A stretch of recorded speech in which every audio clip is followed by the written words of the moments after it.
Christian സഭയുടെ ആ ഒരു എതിർപ്പിനെ മറികടന്നുകൊണ്ട് FCRA ഭേദഗതി കൊണ്ടുവന്നു. അപ്പോൾ ഇനി ഒരു ക്രിസ്ത്യാനിറ്റി ഔട്ട്റീച്ചിന് ഇതൊരു പ്രശ്നമാകില്ലേ BJPക്ക്? അല്ല, അതിലേക്ക് വരുന്നതിന് മുൻപ് ആ ചോദ്യത്തിന് ഞാൻ തീർച്ചയായിട്ടും ഉത്തരം തരും. അതിൻ്റെ ഉത്തരം എന്താ വെച്ചാൽ അതൊരു പ്രശ്നമല്ല എന്നുള്ളതാണ്. അത് ഒറ്റ വാചകത്തിൽ പറഞ്ഞതിന് ശേഷം ഞാൻ എൻ്റെ വിശദീകരണത്തിലേക്കാണ് പോകുന്നത്. ഈ FCRA ചട്ടങ്ങളാണ് ഇപ്പോൾ ഇറക്കിയിരിക്കുന്നത്. ആ ചട്ടങ്ങൾ പറയുന്നത് എന്താണ്? നിയമം വന്ന് ചട്ടങ്ങൾ ഇറക്കിയിരിക്കുകയാണ്. ആ ചട്ടങ്ങളിൽ പറയുന്ന ഒറ്റ കാര്യം ഇതാണ്: നിങ്ങൾ എന്താവശ്യത്തിന് വേണ്ടി പണം പിരിച്ചോ, പണം വാങ്ങിച്ചോ, ആ ആവശ്യത്തിന് വേണ്ടി തന്നെ ആ പണം ചിലവാക്കിയിരിക്കണം. വക മാറ്റി ചിലവാക്കരുത്. ഇത് ലോകത്ത് ആര് കാശ് തരുമ്പോഴും അത് തന്നെയാണ്. ഒരു കുട്ടിക്ക് ഇപ്പോൾ വീട്ടിൽ നിന്ന് 10 രൂപ തരുന്നു എന്ന് വെക്കുക, അല്ലെങ്കിൽ 50 രൂപ 100 രൂപ തരുന്നു.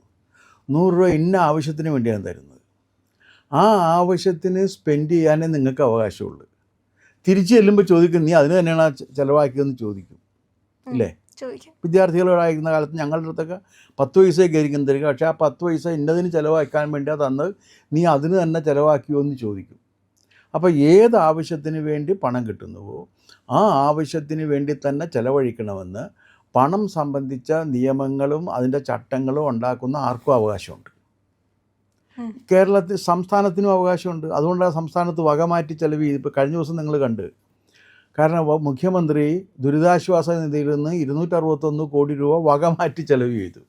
ഈ വകമാറ്റി ചിലവ് ചെയ്യുന്നത് നിയമവിരുദ്ധമാണ്, ചട്ടവിരുദ്ധമാണ്. അങ്ങനെ ചെയ്യരുത് എന്നാണ് ഈ നിയമത്തിൽ പറയുന്ന പ്രധാനപ്പെട്ട കാര്യം. രണ്ടാമത്തെ കാര്യം എന്താണെന്ന് വെച്ചാൽ, പ്രധാനപ്പെട്ട വേറെ ഒരുപാട് നിയമങ്ങൾ ചട്ടങ്ങൾ അതിനകത്ത് പറയുന്നുണ്ട്. രണ്ടാമത്തെ കാര്യം എന്താണെന്ന് വെച്ചാൽ, നിങ്ങൾ എന്തിനു വേണ്ടിയാണ് വിദേശത്ത് നിന്ന് പണം സ്വീകരിക്കുന്നത് എന്ന കാര്യം സർക്കാരിനെ അറിയിച്ചിരിക്കണം. അറിയിച്ചെങ്കിലേ നിങ്ങൾ ഈ ആവശ്യത്തിന് വേണ്ടി തന്നെ ചിലവഴിച്ചു എന്ന് ഉറപ്പിക്കാൻ പറ്റുള്ളൂ, അല്ലെങ്കിൽ പറ്റില്ലല്ലോ. അപ്പം നിങ്ങൾ എന്തിനു വേണ്ടിയാണ് പണം സ്വീകരിച്ചത് എന്നുള്ള കാര്യം അറിയിച്ചിരിക്കണം. ചുരുക്കി പറഞ്ഞാൽ, പാവപ്പെട്ടവർക്ക് കഞ്ഞി വീഴ്ത്തിന് വേണ്ടി പണം വാങ്ങിയിട്ട് പള്ളി പണിയാൻ പാടില്ല, പാരിഷ് ഹോളും പണിയാൻ പാടില്ല, അല്ലെങ്കിൽ ഷോപ്പിംഗ് കോംപ്ലക്സ് പണിതിട്ട് വാടക കൊടുക്കാൻ പാടില്ല. ഇതാണ് ഇതിൻ്റെ അടിസ്ഥാനപരമായിട്ടുള്ള പ്രശ്നം. അതിൽ അടുത്തത് പറയുന്നത് എന്താണെന്ന് വെച്ചാൽ, ഇത് ഒരു കാരണവശാലും മതപരിവർത്തനത്തിന് വേണ്ടി ഈ പണം ഉപയോഗിക്കാൻ പാടില്ല. ആദിവാസികളുടെയും ദളിത് വിഭാഗങ്ങളുടെയും ആചാര അനുഷ്ഠാനങ്ങളെ മാറ്റുന്നതിന് വേണ്ടി ഈ പണം ഉപയോഗിക്കാൻ പാടില്ല. ഇതൊക്കെ അതിനകത്ത് പറഞ്ഞിട്ടുണ്ട്. അപ്പോൾ ഇത് ഏതൊരു രാജ്യവും ചെയ്യേണ്ട അനിവാര്യമായ കാര്യങ്ങളാണ്. കുറേ വൈകിപ്പോയി എന്നുള്ളതാണ് വസ്തുത. പക്ഷേ ഈ ക്രൈസ്തവ സഭകളോടും ഇസ്ലാമിക സഭകളോടും എനിക്ക് ചോദിക്കാനുള്ള വേറെ ചില ചോദ്യങ്ങളുണ്ട്. അതെന്താണെന്ന് വെച്ച് കഴിഞ്ഞാൽ, നിങ്ങളിപ്പോഴും മതപരിവർത്തനം സജീവമായ ഒരു ലക്ഷ്യമായി നിങ്ങൾ കരുതുന്നുണ്ടോ? അതിൽ വ്യക്തത വേണം. കാരണം നിങ്ങൾ പ്രവർത്തിക്കുന്നത് മതപരിവർത്തനത്തെ ലക്ഷ്യം വെച്ചാണോ? അതിലൊരു വ്യക്തത വേണ്ടേ? അത് ക്രൈസ്തവ സഭയായാലും ഇസ്ലാമിക സമൂഹമായാലും അവർ പ്രവർത്തിക്കുന്നത് ഈ രാജ്യത്ത് മതപരിവർത്തനം നടത്തണം എന്ന ലക്ഷ്യം നിറവേറ്റുന്നതിന് വേണ്ടിയാണോ? അങ്ങനെ ആണ് എന്നാണ് പറയുന്നത് എങ്കിൽ അതൊരു ജനാധിപത്യ സംവിധാനത്തിന് യോജിച്ച കാര്യമാണോ? ഇതൊരു ജനാധിപത്യ സംവിധാനത്തിന് ഒട്ടും യോജിച്ചതല്ല എന്നും മതപരിവർത്തനത്തെ വിഷം എന്ന പോലെ വർജിക്കേണ്ടതാണ് എന്നും പറഞ്ഞത് ഞാനല്ല, മഹാത്മാഗാന്ധിയാണ്. മഹാത്മാഗാന്ധിയേക്കാൾ വലിയൊരു സർവമത സത്യവാദിയെ നമുക്ക് കണ്ടെത്താൻ കഴിയില്ല. കാരണം ഹിന്ദു മതത്തിൻ്റെ അന്തസത്ത ഉൾക്കൊണ്ടുകൊണ്ട് ഇതര മതങ്ങളുടെ സാരാംശം ഉൾക്കൊള്ളാൻ ശ്രമിച്ച ഒരാളാണ്. എത്ര വിജയിച്ചു പരാജയപ്പെട്ടു അത് വേറൊരു കാര്യമാണ്. അദ്ദേഹത്തിൻ്റെ മതനിരപേക്ഷമായ സമീപനത്തെക്കുറിച്ച് ആർക്കും പരാതിയില്ലല്ലോ, ഒരാൾക്കും പരാതിയില്ല. അങ്ങനെ മതനിരപേക്ഷമായ സമീപനം പരാതിയില്ലാത്ത വിധത്തിൽ എടുത്തിട്ടുള്ള മഹാത്മാഗാന്ധി പറയുന്നത് മതപരിവർത്തനത്തെ വിഷം എന്ന രീതിയിൽ വർജിക്കേണ്ടതാണ്. അത് ജനാധിപത്യ വിരുദ്ധമാണ്. അത് ദൈവത്തിനും മനുഷ്യനും എതിരെ ചെയ്യുന്ന കുറ്റകൃത്യമാണ്. എന്ന് മാത്രമല്ല, ഒരുവൻ്റെ ദാരിദ്ര്യം, അവൻ്റെ ദുരവസ്ഥ ഇതെല്ലാം കണ്ടറിഞ്ഞ് അതിന് പരിഹാരം ചെയ്യുന്നത് എന്ന വ്യാജേന അവനെ മതപരിവർത്തനം നടത്തുന്നത് കൊടും പാപമാണ് എന്നും അദ്ദേഹം പറഞ്ഞിട്ടുണ്ട്, മഹാത്മാഗാന്ധി. ഞാൻ ഈ കാര്യത്തിൽ യോജിക്കുന്നത് മഹാത്മാഗാന്ധിയോടാണ്, ക്രൈസ്തവ ഇസ്ലാമിക സഭകളോടല്ല. കാരണം ഇനി മതപരിവർത്തനത്തിന് ഒരു യുക്തിയുടെ പ്രശ്നമുണ്ട്. നിങ്ങളൊരു മതത്തിൽ നിൽക്കുന്നു, ആ മതത്തിൽ നിങ്ങൾ വേറൊരു മതത്തിലേക്ക് പോകുന്നു. അങ്ങനെ പോകുന്നതിന് കാരണമായി പറയുന്നത് നിങ്ങൾ നിൽക്കുന്ന മതം നല്ലതല്ല, നിങ്ങൾ ചെന്ന് കയറുന്ന മതം ഉത്തമമാണ് എന്നാണ്. അത് ഉത്തമമാണെന്ന് ആര് നിങ്ങളോട് പറഞ്ഞു എന്ന് ചോദിച്ചാൽ, ആ മതത്തിൻ്റെ പ്രചാരകരായി നിങ്ങളെ സമീപിച്ചവർ പറഞ്ഞ് നിങ്ങളിപ്പോൾ നിൽക്കുന്ന ഈ മതം മഹാമോശമാണ്, നിങ്ങൾ വരിക, ഞങ്ങളുടെ മതമാണ് നല്ലതെന്നാണ്. ഇതെങ്ങനെയാണെന്ന് വെച്ചാൽ, കപ്പ വിൽക്കുന്നില്ല വഴിയിൽ ഇപ്പോൾ മാർക്കറ്റിൽ പോയി കഴിഞ്ഞാൽ അവിടെ നിലത്ത് കപ്പ കച്ചവടം നടത്തുന്നവരുണ്ട്, പലരും ഉണ്ടാകും. അപ്പോൾ പറയും ആ കപ്പയല്ല നല്ലത്, ഈ കപ്പയാണ് എന്ന് പറയുന്നത് പോലെയാണ്. കച്ചവടത്തിൻ്റെ ഭാഷയിലാണ് ഇവർ സംസാരിക്കുന്നത്, മതത്തിൻ്റെ ആത്മീയതയുടെ ഭാഷയിലല്ല. ഇത് കച്ചവടമാണ്, ആളെ കൂട്ടാൻ വേണ്ടി നടത്തുന്ന കച്ചവടം. ഇനി വേറൊരു കാര്യമുണ്ട്, ഈ രണ്ട് മതങ്ങൾ നിങ്ങൾ പഠിക്കുകയും അതിൽ ഇന്നിന്ന കുറവുകളുണ്ട് എന്ന് കണ്ടെത്തുകയും ചെയ്തിട്ട് വേണമല്ലോ മാറാൻ, ഇത് ബെറ്ററാണെന്ന് പറയാനായിട്ട്, ഇല്ലേ? അങ്ങനെ പഠിച്ചവരാണോ ഈ മതം മാറുന്നത്? അല്ലല്ലോ. അങ്ങനെ പഠിച്ചവരാണ് ഈ മതം മാറുന്നത് എന്ന് ആർക്കും പറയാൻ പറ്റില്ല. കാരണം ഈ മതം മാറിയവർ അവർ നേരത്തെ നിന്ന ഹിന്ദു മതത്തെക്കുറിച്ചും അവരിപ്പോൾ ചെന്ന് കയറിയ ക്രിസ്തു മതത്തെക്കുറിച്ചും കാര്യമായ അറിവുള്ളവരല്ല. എന്തുകൊണ്ടാണ് അങ്ങനെ പറയുന്നത്? കാര്യമായ അറിവ് എന്ന് പറഞ്ഞാൽ പലപ്പോഴും പുരോഹിതർക്ക് പോലും ആ മതത്തിൻ്റെ സാരാംശത്തെക്കുറിച്ച് കാര്യമായ അറിവില്ല എന്നുള്ളതാണ് വസ്തുത. അവർക്ക് പോലും കാര്യമായ അറിവില്ല. അപ്പോൾ അവർക്ക് പോലും അറിവില്ലാതിരിക്കെ അറിവില്ലാത്ത രണ്ട് പേരെ ഒരുത്തനെ പറഞ്ഞിട്ടാണ് ഇത് ചെയ്യുന്നത്, ഇതല്ല ഇതാണ് നല്ലതെന്ന് പറയുന്നത്. അപ്പോൾ അവിടെ ഈ താരതമ്യം യഥാർത്ഥത്തിൽ നടക്കുന്നില്ല. ഇനി നിങ്ങൾ പറയുന്നു നിങ്ങളുടെ മതമാണ് ഏറ്റവും നല്ലതെന്ന്. എനിക്ക് പറയാമല്ലോ എൻ്റെ മതമാണ് ഏറ്റവും നല്ലതെന്ന്, അതേ ഫ്രീഡം ഉപയോഗിച്ച്.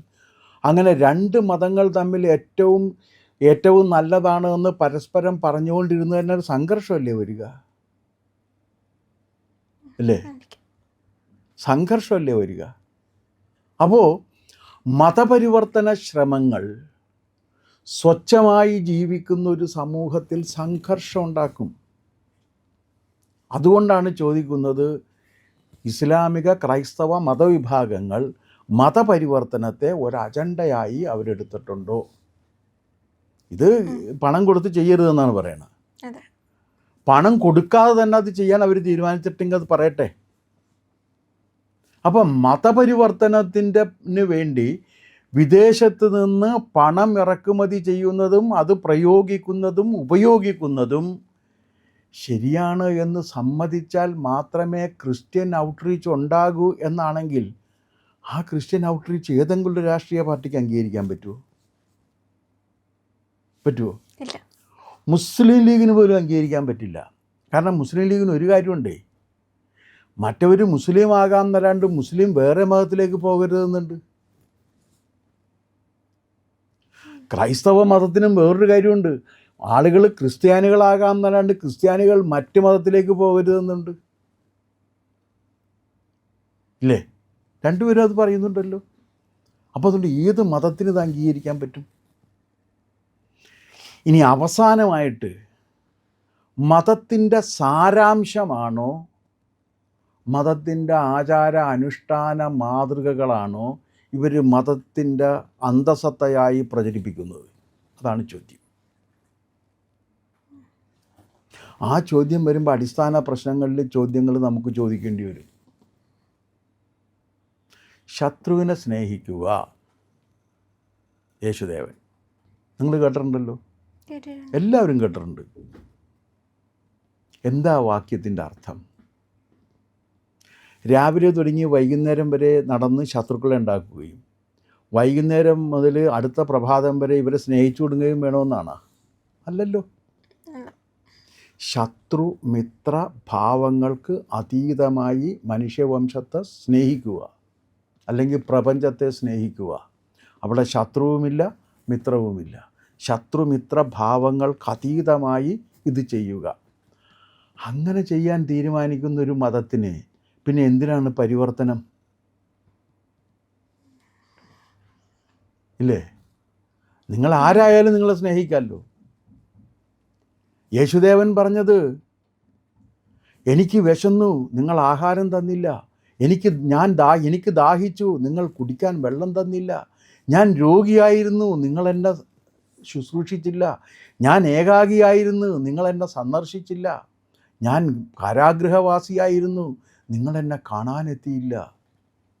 അപ്പോൾ ശിഷ്യന്മാർ ചോദിച്ചു, ഗുരു, ഞങ്ങൾ അങ്ങയോടൊപ്പം ഉണ്ടായാലും അങ്ങ് എപ്പോഴാണ് വിശക്കുന്നവനും ദാഹിക്കുന്നവനും രോഗിയും കാരാഗൃഹവാസിയും ഏകാകിയുമായത്?